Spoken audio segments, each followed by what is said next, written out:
if Obama vetoes the Keystone XL, he's putting the American population at greater risk than ever before.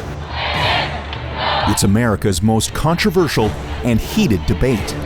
Should the U.S. government allow the Keystone XL pipeline to be built?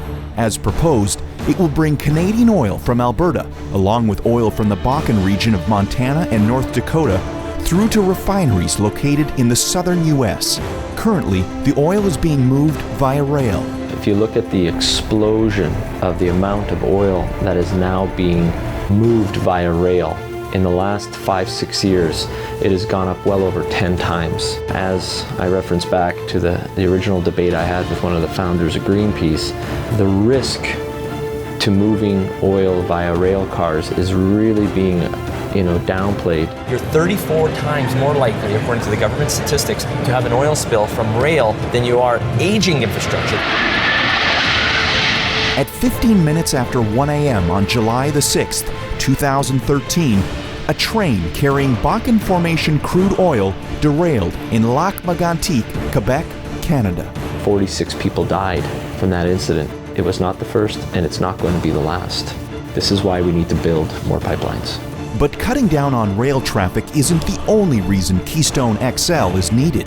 The little dirty secret that the environmentalists don't want anyone to know, 15% of the pipelines that we use in North America, whether it's Canada or the US, were built before 1960. Those are the pipelines that are risky to Canadians and Americans. It's not the new pipeline. It's depending on these old pipelines that were supposed to be phased out decades ago.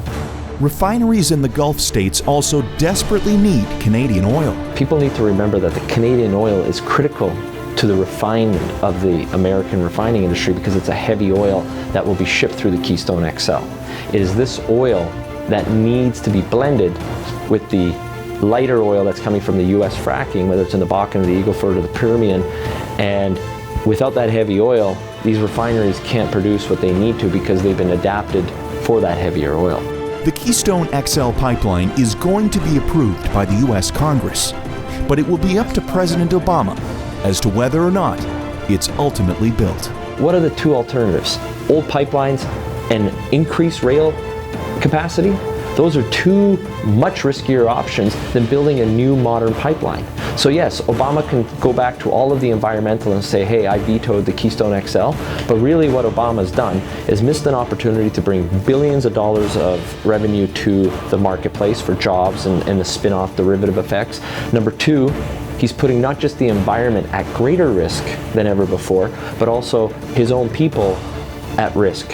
And all we got to do is look at what happened to Quebec in 2013, where over 40 people died because of shipping oil via rail.